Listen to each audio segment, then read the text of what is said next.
Hello बच्चों, कैसे हो? आप सभी का एक बार फिर से मेरी इस ऑनलाइन क्लास में स्वागत है। पिछली क्लास में हमने accounting treatment on issue of shares के बारे में पढ़ा था। इसमें एट पार के ऊपर जब शेयर इशू किए जाते हैं क्या एंट्रीज होती हैं, एट प्रीमियम के ऊपर क्या एंट्रीज होती हैं और एट डिस्काउंट के ऊपर क्या एंट्रीज होती हैं।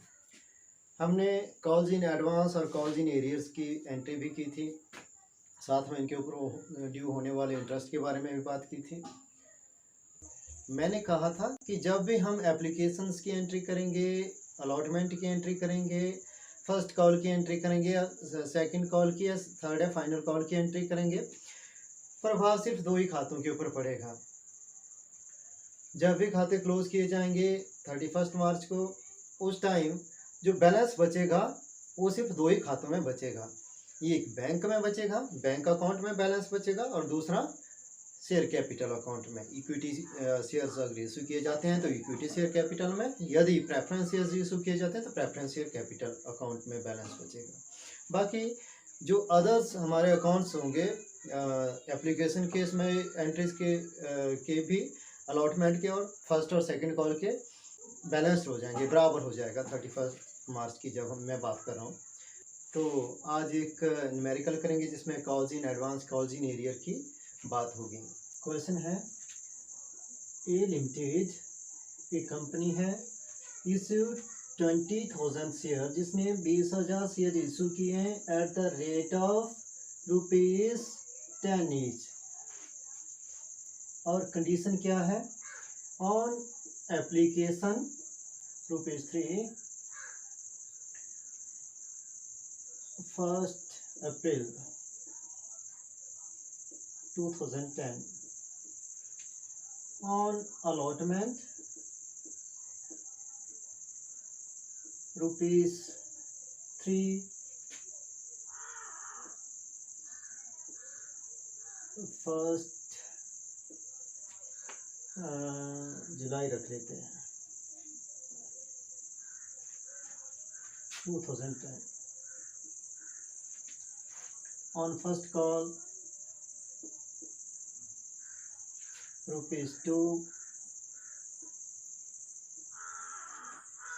1 September 2010। on second call ₹2, 1 January 2011।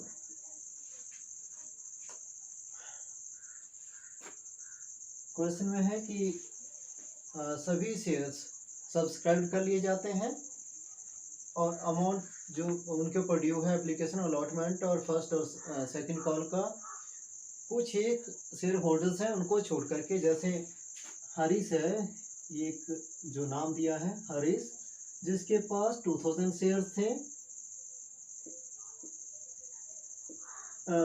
200 shares थे। ये क्या करता है Harish? First call, second and final call का अमाउंट एडवांस में पे कर देता है। ये तो ये है एडवांस की, कॉल्स इन एडवांस की। दूसरी,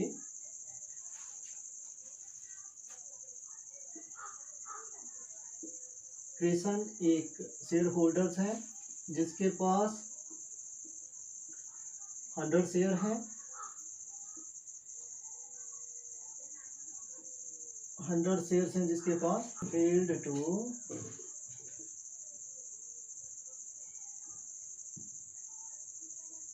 पे first call amount.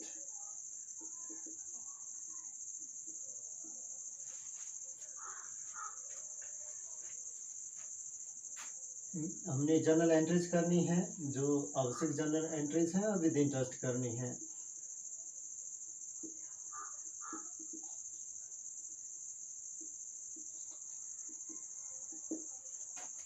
With interest,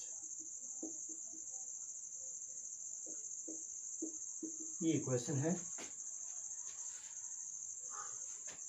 specimen बना लेना जर्नल का। Journal entries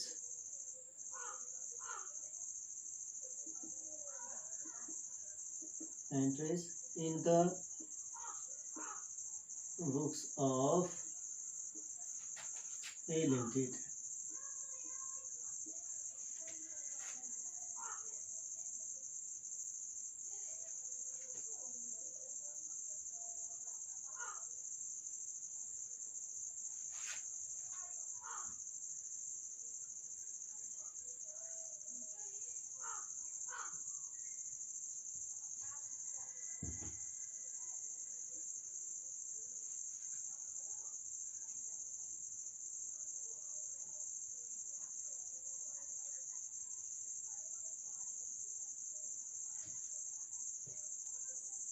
Date, particular ledger folio,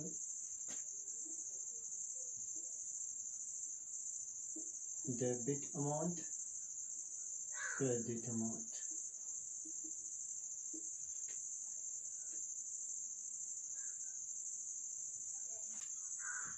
company ने 20,000 शेयर इशू किए, 10 रुपीज़ फेस वैल्यू है। एप्लीकेशन के ऊपर 3 रुपये मंगवाए जा रहे हैं। तो सबसे पहले एप्लीकेशन मनी रिसीव करेंगे। 2010 हमारे पास ईयर है और 1 अप्रैल को अप्रैल 1 को शेयर इशू किए। देखिए, जब मैंने एंट्रीज करवाई थी उसमें मैंने कहा था कि कंपनी प्रोस्पेक्ट्स जारी करती है और जो पब्लिक होती है, इच्छुक होती है कंपनी में इन्वेस्ट करने के लिए, वो प्रोस्पेक्ट्स खरीदती हैं बैंक, और प्रोस्पेक्ट्स खरीदने के बाद बैंक में एप्लीकेशन मनी डिपॉजिट करवाती हैं। एप्लीकेशन फॉर्म भर के एप्लीकेशन मनी डिपॉजिट करवाती हैं। सबसे पहली प्रोसेस तो ये है। जैसे ही शेयर्स खरीदे जाते हैं पब्लिक द्वारा, बैंक में वो एप्लीकेशन मनी डिपॉजिट करवा लेती है।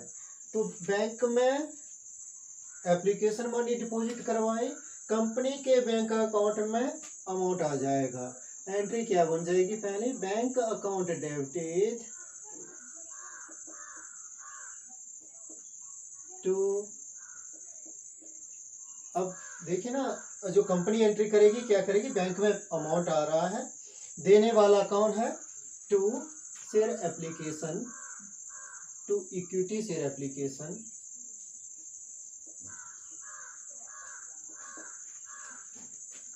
हमने इक्विटी नहीं लिखा, इक्विटी शेयर्स है, इक्विटी शेयर्स।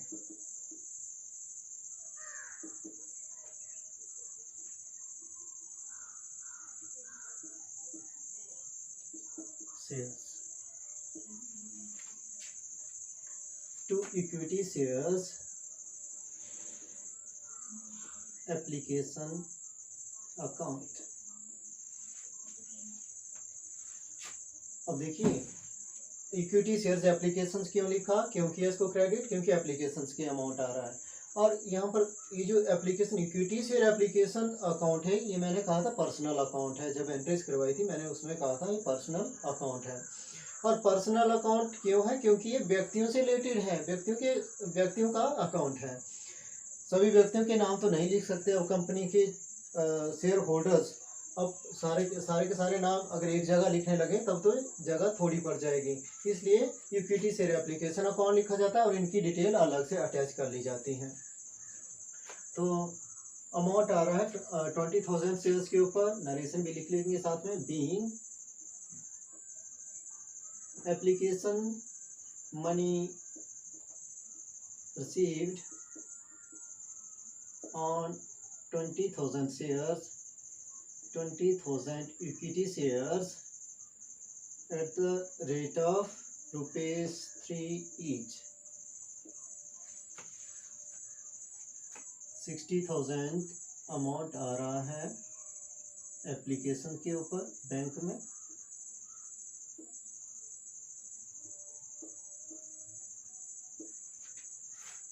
एक एंट्री हमारी हुई। दूसरी एंट्री क्या हो जाएगी? Equity share application. अब ये जो अमाउंट है इक्विटी शेयर्स का, इक्विटी शेयर्स एप्लीकेशंस का, वास्तव में ये अमाउंट किस चीज़ का है? शेयर कैपिटल का। किस चीज़ का है? शेयर कैपिटल का। तो हमने क्या करना, शेयर एप्लीकेशंस का अमाउंट शेयर कैपिटल में ट्रांसफर कर देना है और इसका जो बैलेंस है वो 0 हो जाएगा। इक्विटी शेयर्स अकाउंट क्रेडिट हो रहा है, equity shares application account credit हो रहा है, इसको हमने डेबिट कर देना है। ये अमाउंट ट्रांसफर कर देना है जो 60,000 रुपये है, कहाँ डाल देने, इक्विटी शेयर कैपिटल में, क्योंकि अमाउंट कैपिटल का है। अप्रैल 1 एंट्री होगी, equity share application account debited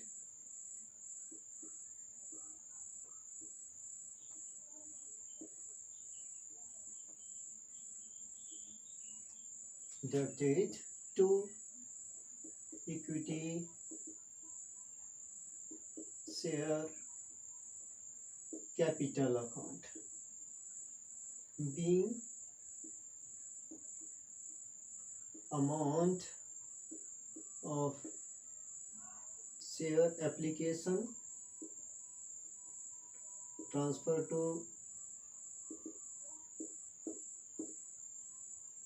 equity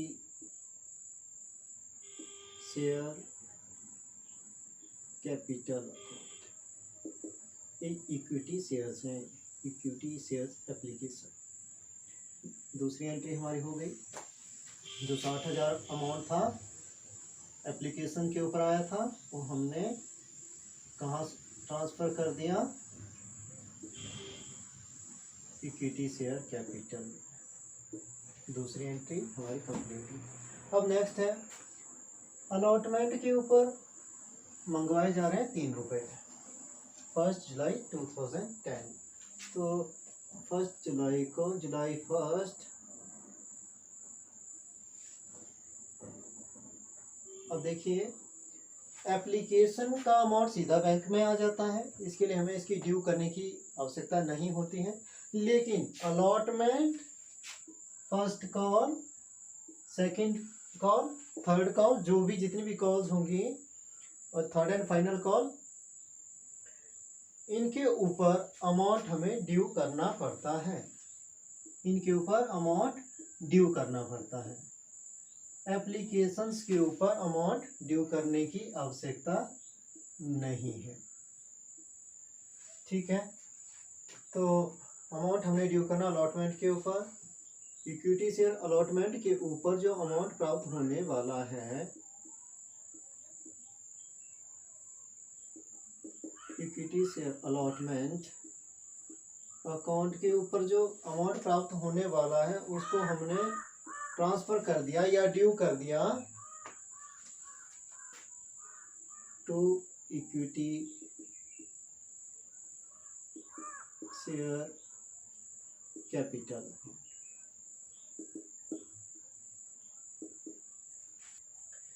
company के जो शेयर होल्डर्स होंगे उनको हमने डेबिट कर दिया, डेटर बना दिया, इन्होंने हमें अमाउंट देना है। जब अमाउंट देंगे तो इनको क्रेडिट कर देंगे और बैंक अकाउंट को डेबिट कर देंगे। तो 3 रुपये आ रहे हैं, नरी से लिख लेंगे, being allotment money due on 20,000 shares at the rate of 3 each। ये भी 60,000 रुपये हमें आने हैं।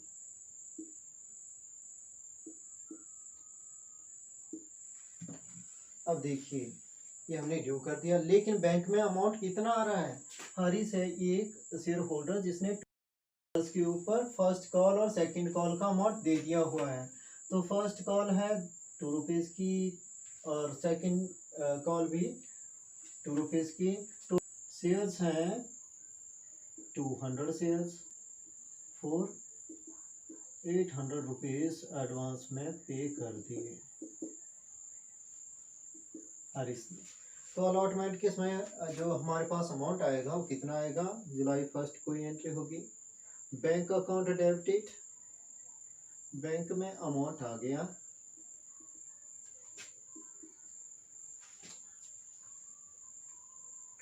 और किस चीज़ का अमाउंट आया, to equity share allotment account. Allotment का अमाउंट कितना आना है, 20,000 शेयर्स का 60,000 हमारे पास अमाउंट आना है। कैसे है, 20,000 शेयर्स हैं, अलॉटमेंट के ऊपर ₹3, 60,000 टोटल हुआ। लेकिन हरीश ने 200 शेयर्स के ऊपर फर्स्ट और सेकंड कॉल का अमाउंट एडवांस में पे कर दिया। तो कॉल्स इन एडवांस कितना हुआ, to calls in advance account कितना, 800। बैंक में अमाउंट आया 60,800 being allotment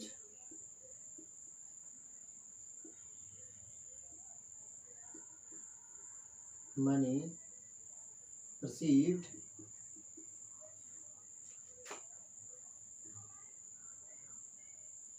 on 20,000 shares at the rate of ₹3 each, and advance money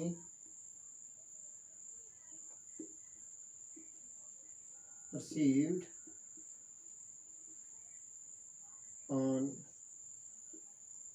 200 shares, that is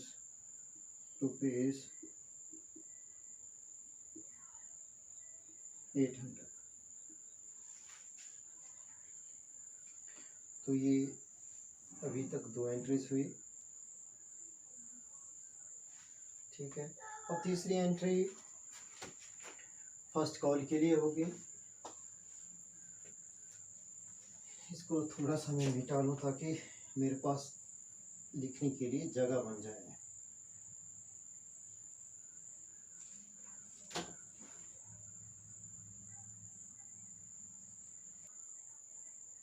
share equity share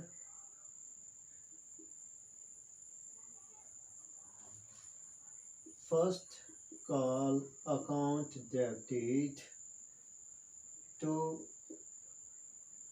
equity share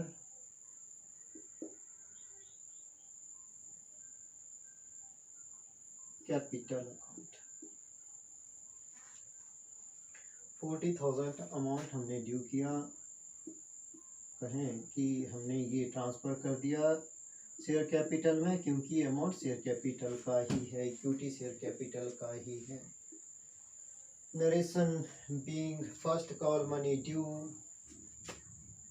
ये लिख लेंगे,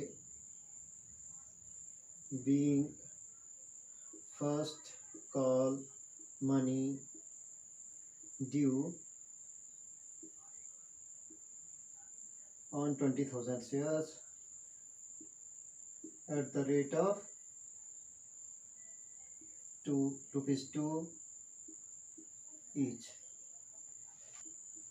200 शेयर्स के ऊपर एडवांस में अमाउंट पे कर चुका है हरीश।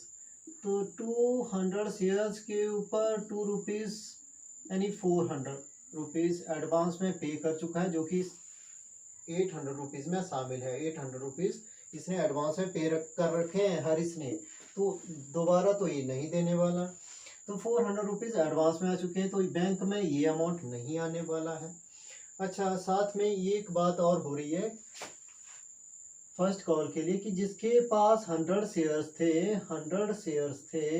100 शेयर्स के ऊपर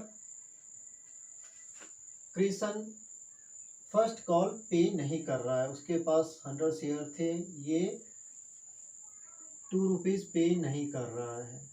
तो ₹2 पे नहीं कर रहा है, अर्थात ₹200 भी बैंक में अमाउंट नहीं आने वाला। अब यहाँ पर जब कॉल्स इन एरियर की बात होती है, हमारे पास दो कंडीशंस होती हैं कॉल्स इन एरियर के लिए। या तो हम कॉल्स इन एरियर अकाउंट खोलें या कॉल्स इन एरियर अकाउंट ना खोलें। क्योंकि जब एंट्रीज करवाई थी कॉल्स इन एरियर की, उसमें मैंने कहा था कि जो एंट्रीज होगी by opening calls in arrear account और without opening calls in arrear account. तो by opening calls in arrear account खोल के हमें एंट्री करेंगे। तो सबसे पहले तो बैंक में अमाउंट कितना आने वाला है। 1 सितंबर को अमाउंट रिसीव करना है। सितंबर 1 बैंक अकाउंट डेबिटेड, बैंक में कितना अमाउंट आने वाला है, ठीक है। एडवांस कितना हमें मिल चुका है, कॉल्स इन एडवांस को भी डेबिट कर देंगे।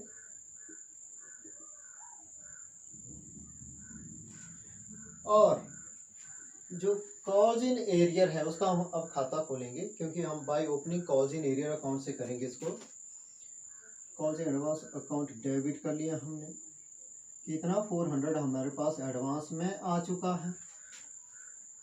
एक कॉल्स इन एरियर अकाउंट भी डेबिट कर लेंगे। ये क्यों डेबिट किया, कॉल्स इन एरियर अकाउंट क्यों डेबिट किया, ये अमाउंट हमें मिलने वाला नहीं है। हमने ये हमारे लिए असेट है कॉल्स इन एरियर, मतलब ये पैसा हमें प्राप्त नहीं हुआ, लेकिन हम इस अमाउंट को लेंगे। अगर लेंगे, अभी प्राप्त नहीं हुआ, लेने के लिए हो गया लेकिन मिला नहीं, अर्थात ये व्यक्ति जो कॉल्स इन एरियर है हमारे लिए डेटर है, ये डेटर है। तो जितना अमाउंट यानी 200 अमाउंट हमारे पास कॉल्स इन एरियर का आएगा। टोटल जो अमाउंट होगा 40,000 हमारा, इसको लिख लेते हैं to equity share first call, to equity share first call account 40,000 से हमने इसको पूरा शो कर लिया। बैंक में अमाउंट कितना आया 200, तो कॉल्स इन एरियर का है, ये पैसा हमने लेना है। और 400 हम अमाउंट ले चुके हैं जो कि इसमें शामिल है, 800 में शामिल है 400। तो ये खाता भी हमने निरस्त करना है। कॉल्स इन एडवांस का 400, देखिए 800 इसका क्रेडिट हुआ था कॉल्स इन एडवांस को, 400 हमने डेबिट कर लिया। इसका बैलेंस कितना बचा, क्रेडिट बैलेंस था 800, डेबिट बैलेंस हमने कर लिया, डेबिट कर लिया इस खाते को 400 से। क्रेडिट था 800, डेबिट कर लिया 400, अमाउंट कितना बचा इस खाते में कॉल्स इन एडवांस में 400। किस कौन सा बैलेंस बचा अभी, क्रेडिट बैलेंस बचा, क्रेडिट बैलेंस। तो कॉल्स इन एडवांस का 400 हमने डेबिट कर लिया। कॉल्स इन एरियर का जो अमाउंट हमने लेना है अभी मिला नहीं, ये असेट है हमारी, डेबिट कर लिया। डेटर है हमारे कॉल्स इन एरियर के जो 100 शेयर्स का होल्डर है कृष्ण, वो हमारा डेटर है, 200 रुपीज ये हमें पे करेगा, तो उसको हमने डेबिट कर लिया। तो बैंक में कितना अमाउंट आया 39,400।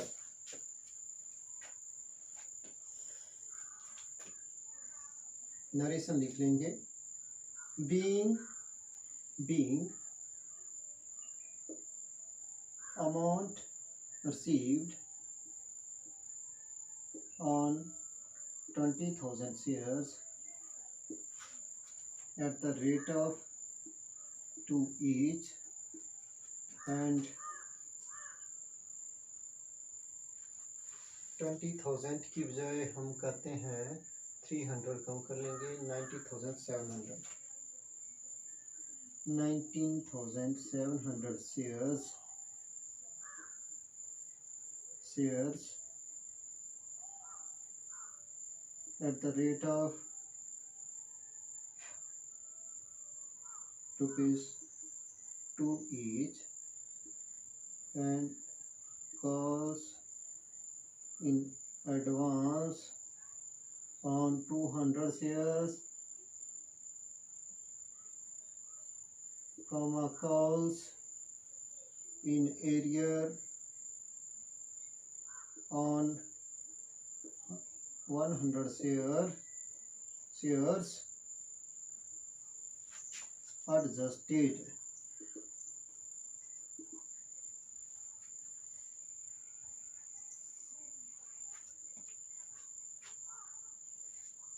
जो अमाउंट आया वो 19,700 शेयर्स के ऊपर है। 300 शेयर्स के ऊपर अमाउंट नहीं बैंक में मिला क्योंकि 200 के ऊपर एडवांस में मिल चुका है और 100 शेयर्स का अमाउंट जो है वो अभी मिला नहीं है।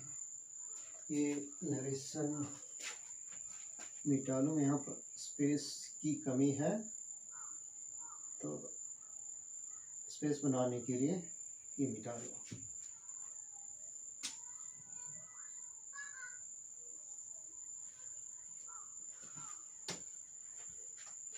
नेक्स्ट है हमारे पास second and final call. 2 rupees मंगवाया जा रहा है इसके ऊपर और ये ड्यू हो रहा है हमारे पास अमाउंट 1 जनवरी 2011 को। तो ईयर 2011 हो जाएगी और जनवरी 1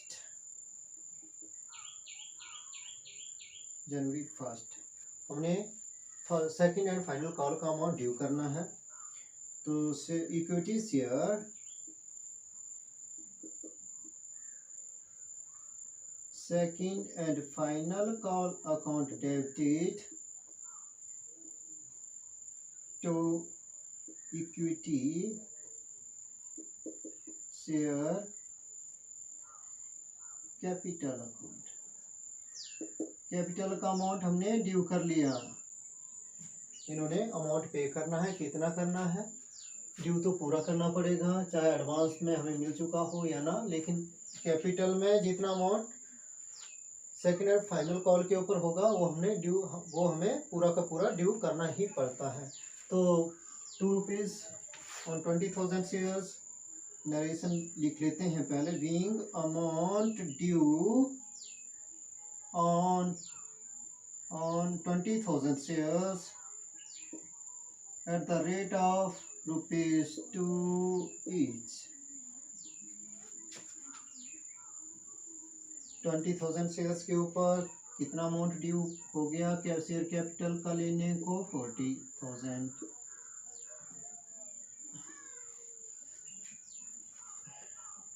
अब हमने अमाउंट रिसीव करना है। अमाउंट कितना रिसीव होगा, बैंक में कितना अमाउंट रिसीव हो रहा है, ये एंट्री यहाँ पर करते हैं।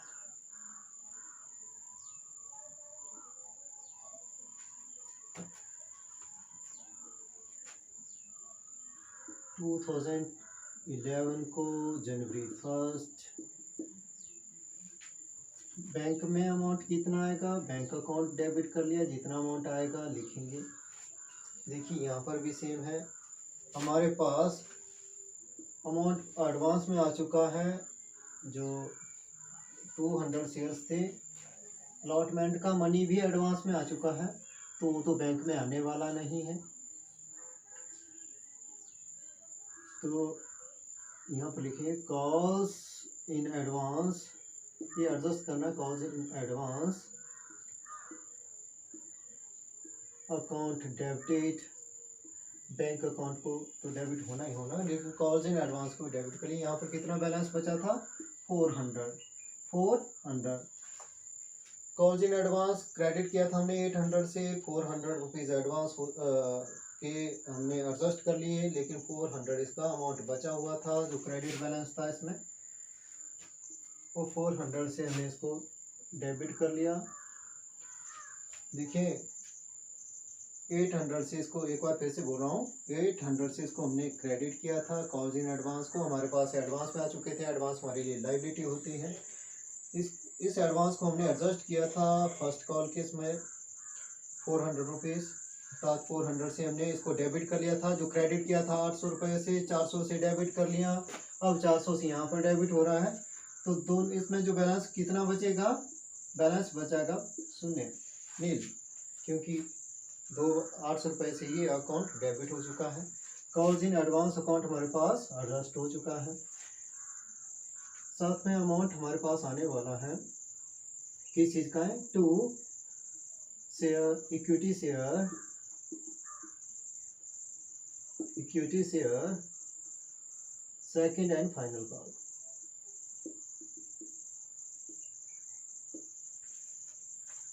अमाउंट आएगा कितना? Equity share second and final call का अमाउंट कितना आएगा? ये जो 100 शेयर थे इन्होंने ये फेल हुए, इन्होंने अमाउंट नहीं दिया फर्स्ट कॉल का, लेकिन सेकंड कॉल का अमाउंट इन्होंने पूरा पे कर लिया हुआ है। ये जो 100 शेयर्स थे इन्होंने फर्स्ट कॉल का अमाउंट भी सेकंड कॉल के साथ पे किया, यहाँ पर लिखा नहीं, एंड पेड, यहाँ पर लिख लेंगे and paid rupees and paid this amount on final call. Final call के ऊपर ये अमाउंट इसने पे कर दिया। तो ये 100 शेयर्स थे, इनका अमाउंट भी यहाँ पर मिलने वाला है। और जब देखिए, जब इसने अमाउंट पे नहीं किया था, कॉल्स इन एरियर अकाउंट हमने डेबिट किया था, कॉल्स इन एरियर अकाउंट हमने डेबिट किया, इसको डेटर बना लिया था 200 रुपीज से। कौन? ये जो क्रिशन था, इसको हमने डेटर बना लिया था, अर्थात 200 रुपीज ये हमें इसने पे करने हैं। और जब हमें यह अमाउंट मिलता है उसमें इस अकाउंट को हम क्रेडिट कर लेंगे, कॉल्स इन एरियर अकाउंट को हमने क्रेडिट कर लेना है। तो यहाँ पर भी to calls in arrear account, इसको भी हमने क्रेडिट कर लेना है। कितना अमाउंट था? 200 रुपीज से, तो 200 रुपीज कॉल्स इन एरियर का अमाउंट हमें मिलेगा, ये भी बैंक में आएंगे। और equity share second and final call का अमाउंट कितना आने वाला है? कितने से हमने equity share second and final account को डेबिट किया था? ये अमाउंट हमने ड्यू किया था, तो ये तो हमें मिलेगा ही मिलेगा। तो 40,000 रुपीज हमारे पास share second and final call के आएंगे। और बैंक में टोटल अमाउंट कितना आएगा?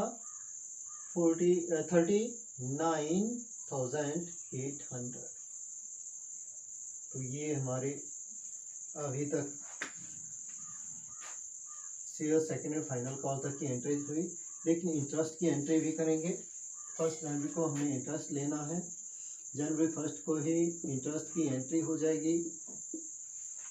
पहले तो कॉल्स इन एडवांस, जिसने एडवांस पे कर रखा है उसके लिए हमने इंटरेस्ट की एंट्री करनी है। और इंटरेस्ट का रेट हमारे पास नहीं दे रखा, लेकिन जो कंपनी एक्ट है, कंपनी एक्ट 2013 है, उसके मुताबिक जो एडवांस मिला होता है, कॉल्स इन एडवांस होता है हमारे पास, उसके ऊपर 12% इंटरेस्ट दिया जाता है।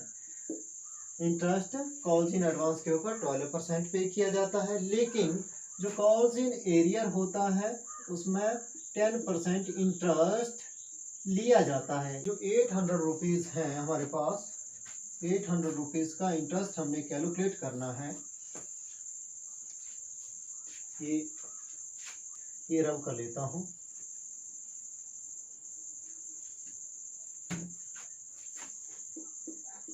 अब इंटरेस्ट कैसे कैलकुलेट किया जाएगा? हमारे पास एडवांस आया था, कब आया था? जुलाई 1 को। और जुलाई 1 को आया था एडवांस। सबसे पहले तो कब का एडवांस आया था? ये सितंबर तक का एडवांस आया था। सितंबर में हमने 400 रुपीज़ लेने कहाँ थे, कहाँ ड्यू होने थे? ये सितंबर 1 को लेने थे, फर्स्ट कॉल का अमाउंट 400 रुपीज़ एडवांस में आ चुके हैं। इसके ऊपर 12% ईयरली इंटरेस्ट हमने पे करना है, ईयर का है 12%। ये तो हुआ पूरे वर्ष के लिए 12%। लेकिन 2 महीने का कितना हो जाएगा? पहले 1 महीने का करते हैं। 1 महीने का कितना हो जाएगा? 1/12। 2 मंथ का कितना होगा? 2/12। तो कितना इंटरेस्ट आएगा? ₹8 आए हमारे, किसके? फर्स्ट कॉल के का अमाउंट जो एडवांस में मिला था। फर्स्ट कॉल का अमाउंट जो एडवांस मिला था उसके ऊपर ₹8 हमारे पास इंटरेस्ट का आया। अब साथ में 400 हमारे पास कब तक के आ चुके हैं। जो अमाउंट हमें मिलना था कहाँ पर, जनवरी 1 में,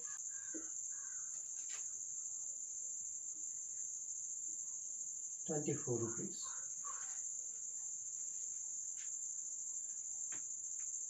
तो टोटल जो इंटरेस्ट हुआ कॉल्स इन एडवांस के ऊपर ₹32। कॉल्स इन एडवांस के ऊपर हमें 32 रुपीज़ इंटरेस्ट देना है। तो 32 रुपीज़ इंटरेस्ट देना है हमारे लिए इनकम है या एक्सपेंसेस है, या लॉस है, क्या है? इंटरेस्ट पे करना है, लॉस है, एक्सपेंसेस है। तो एंट्री क्या बन जाएगी? तो interest on calls in advance account debited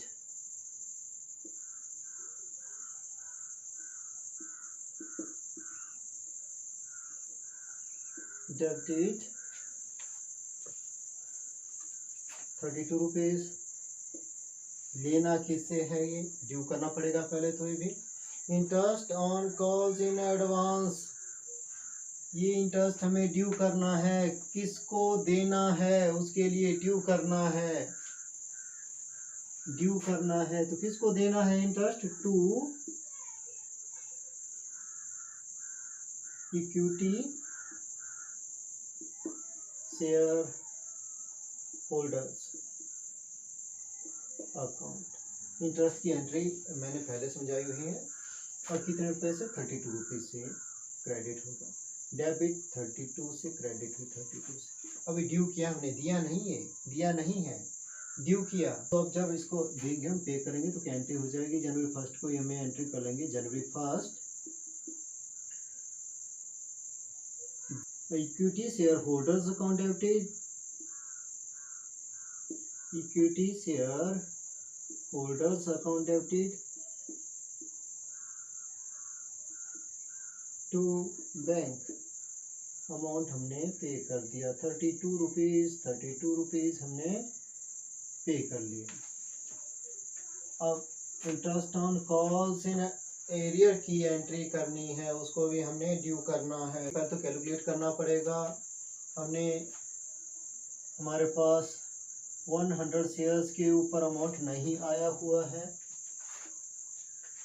first call का अमाउंट हमारे पास नहीं आया।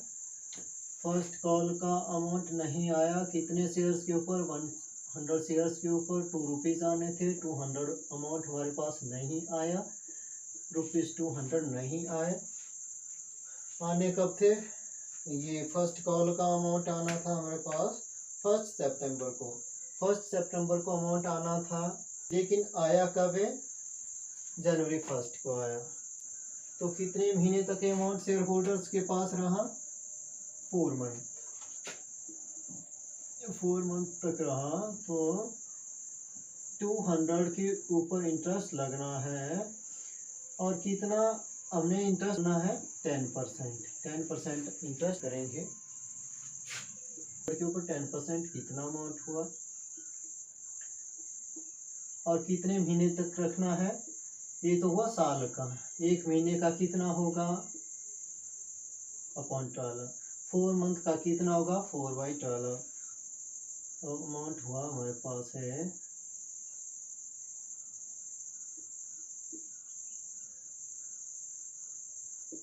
667।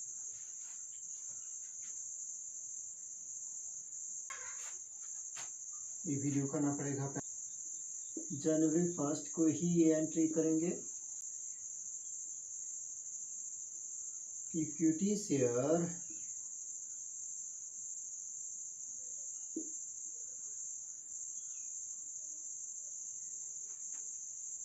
Holders account debited to interest on calls in area, to interest on calls in arrear rupees 6.67। Narration ऊपर नहीं लिखी है लेकिन यहाँ पर लिख रहा हूँ बीइंग, इसी तरह से ऊपर भी लिख लेना, being interest on calls in arrear due, ये ड्यू किया अभी अमाउंट, ये नहीं कि रिसीव नहीं हुआ, ये अमाउंट ड्यू हुआ, ये लेने को हो गया किनसे, ये डेटर कर दिया हमने। सो इक्विटी शेयर होल्डर्स कौन है, कृष्ण है, ये व्यक्ति हैं, कृष्ण से ये अमाउंट रिसीव करना है। कौन है व्यक्ति, ये कृष्ण है, तो कृष्ण से अमाउंट रिसीव करना, उसको हमने डेटर शो कर लिया। तो नेक्स्ट एंट्री हमने रिसीव की करनी है। बैंक में अमाउंट आएगा, कब आएगा, जनवरी 1 को बैंक अकाउंट डेबिटेड हो जाएगा। Bank account debited to equity share holders account. Narration में लिख लेंगे बीइंग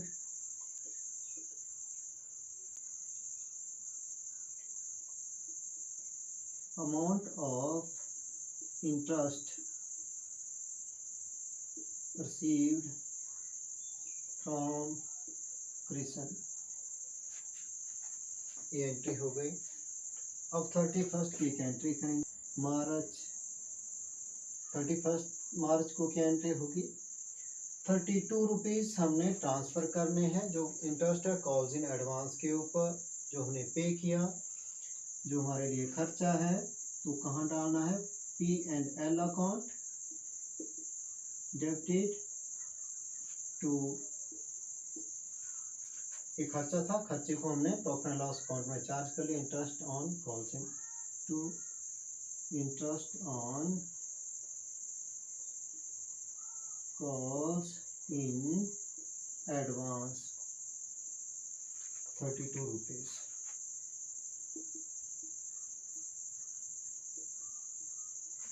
32 रुपीज़ ट्रांसफ़र कर लिए।